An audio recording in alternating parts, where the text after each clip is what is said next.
Hi everyone, it's me. I am very happy to be making this video today. My plan last week when I made my little update video was Tuesday. I was hoping that within a week I would be able to tell you I was feeling better. Yesterday I had, today is Wednesday, the 18th, so it's one day later than I wanted to, but yesterday my heart had so much pressure on it that I didn't know what the next day would look like. So I'm here to say that today I'm feeling much better.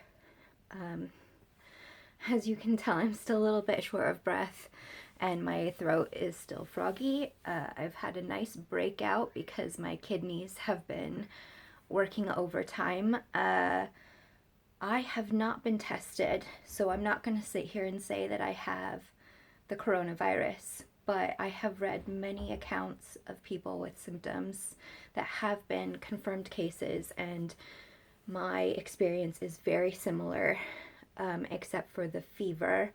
But the fever is not surprising to me, lack of fever, I should say, because I have a dysfunctional immune system and I don't tend to fever the way that normal people do, which is why I believe it's day 15 and I'm only just now feeling better, whereas most healthy people will probably see a lift after 5 or 6 days.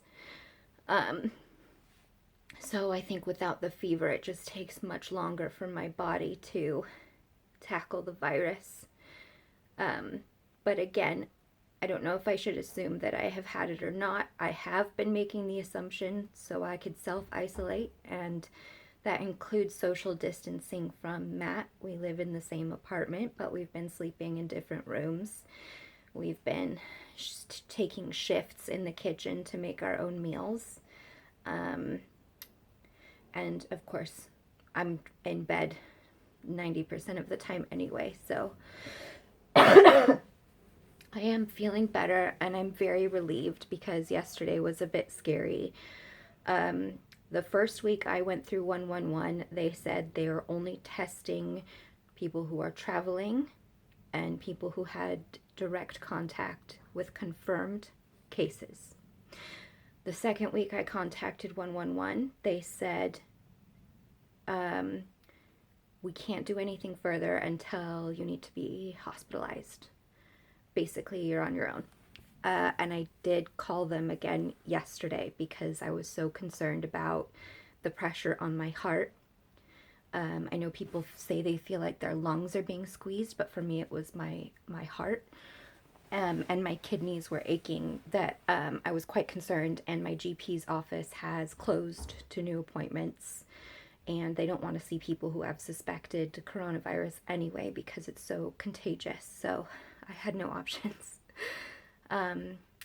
So my experience calling 111 yesterday, for my international friends in the UK, the 111 is the hotline that we use for the NHS, the National Healthcare System, and they have a special line set up for concerns over coronavirus.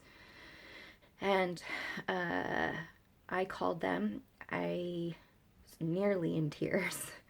I did cry afterwards, but I'll tell. I said I've had symptoms for 2 weeks. I've been sick. I think I'm starting to get better. I have a little more energy, but I have a lot of pressure on my heart and my kidneys, and I don't know what to do.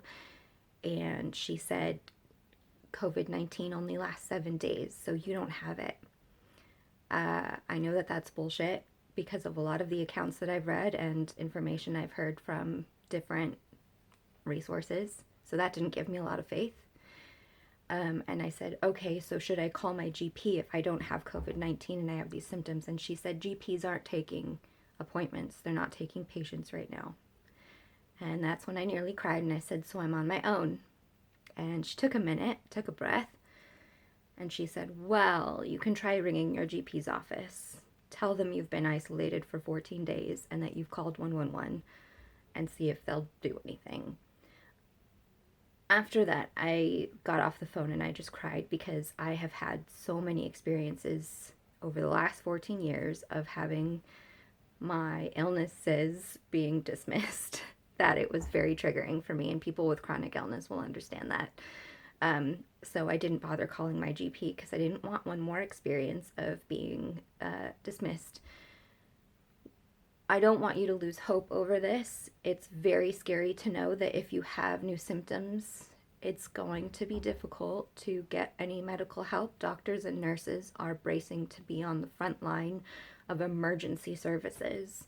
So all I can say is if you have symptoms, if you're not feeling well, even if it's not flu or cold symptoms, you got to be really patient and take really good care of yourself. And hopefully you have people that can support you. It's been really hard isolating from Matt.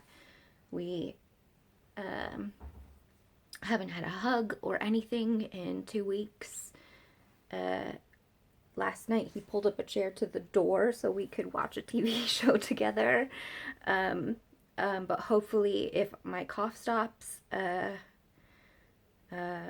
after I'm symptom free, you know, we can stop social distancing and actually spend time together. I am really, really fortunate to have a job that looks like it's going to be stable throughout this. And I already work from home. And this week, I have been able to pace my return after I took a full 5 days consecutively off of work. I have a really understanding boss. I work for a chronic illness clinic, so they're very, you know, tuned in to what challenges people might face right now. And most of us work from home to some capacity anyway. I really, really feel for the people out there in the service industries, people who are on the front lines, and people working contracted hours that are really struggling with anxiety around financial futures. And also, particularly for parents who might have to self-isolate from their children or from their own parents if they're caretaking them. The social isolation part of this is going to be really tough in terms of making decisions about your relationships. For me, the quarantine period, I do plan to adhere to the 12-week advice. I am not technically immunocompromised. That usually tends to have something to do with a white blood cell abnormality. I have an immune dysfunction, which means my immune system doesn't communicate properly, which means my body can overreact or underreact to an infection. However, as soon as I stop coughing, I will be looking for opportunities to take a walk outside in the sunshine. I do not have a garden or a balcony, so it's tricky in a town center.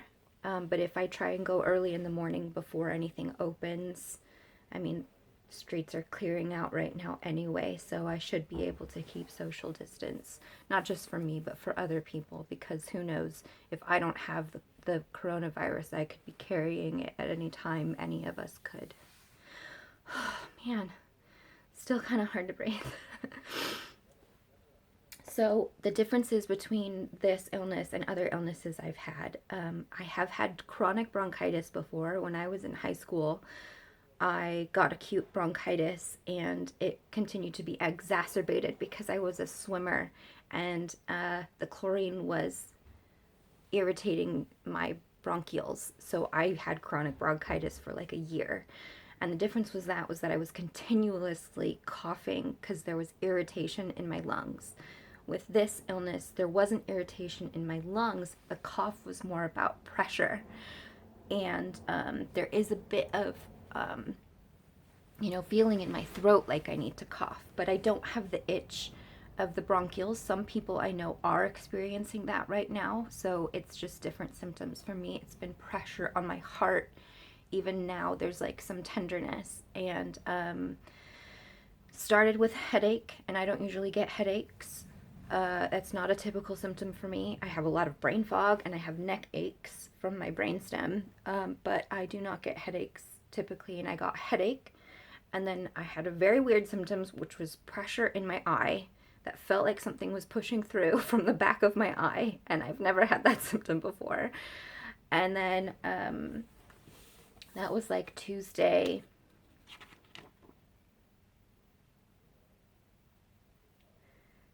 No, my gosh, I've been sick for a long time. I'm looking at my journal. I've been keeping a daily symptom journal, and this is something I really recommend for anyone who's concerned about their symptoms. Track anything that's different than normal, just so you have it for your own records, and if you do end up, someday being able to talk to a GP about it. So March 3rd was Tuesday, and I had a therapy session that day, and I remember saying my throat hurt. So that was Tuesday, March 3rd. March 4th, I had to take an hour nap in the afternoon, which is not normal for me, and that was unusual. March 5th, that was Thursday, I had to take the whole afternoon off and sleep. I slept for like 3 or 4 hours straight in the afternoon, which was really unusual. And then I had the eye strain, and that lasted for, I think, 4 days. And then I had some blood in my sinus. I wasn't mucousy. I've had no mucus during this whole thing. That's another thing that's very different from other colds and flus I've had. I've had no mucus production. I have not been blowing my nose.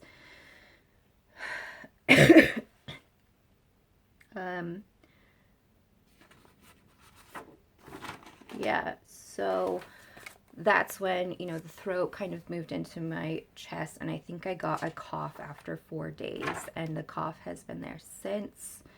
I basically slept for 5 or 6 days straight. It was a different kind of fatigue than I usually have. And I will also say that I haven't been anxious or panicked about this situation. Unfortunately, I seem to be very well prepared for something like this because I've been living with chronic illness for 14 years. I'm used to canceling plans. I'm used to economic unreliability. I'm used to taking things one day at a time. I'm used to kind of like, I don't know if expecting the worst is the right, but like I've had to cancel my career, postpone marriage and children, and, not just like canceling a dinner plan, but canceling big, big, big things in my life. So I'm kind of used to this. I know there's going to be a lot of human suffering going forward, but I'm hoping that some of the information I'm giving you here can be useful. We're not going to be getting a lot of help. We got to take individual responsibility and do what we can where we can. And that means if you're sick, taking care of yourself, removing yourself from the population if you have symptoms. And if you're healthy, that means helping out people who are ill. This is going to be tough. I'm really glad that I'm feeling better, and if I have ME and I have coronavirus and I'm recovering, that's good news for other people with moderate conditions. It's going to be dependent on what your comorbidities are, which are other illnesses, infections, or conditions you have as a result of or side by side with a chronic illness, because once one thing's off in your body, you typically get like a knock-on effect. Other things in your body start going wrong. So for everyone out there, everyone's going to be affected. I'm thinking of you. I hope that if I have this, I'm recovered and I now have immunity. We do not know for certain if you get the illness, if you develop an immunity. We do not have an antibody test yet. But hopefully that's the case and we start seeing some good news come out of all of this. Yeah. I'm just glad I'm feeling a little better. My real checkpoint will be when I can sit up and play League of Legends again. For now, I think that's it. I'm hoping that as my energy comes back, I get to enjoy my 12 weeks of self-isolation and make some videos. and chat with all of y'all out there. Take good care of each other. I'll talk to you later.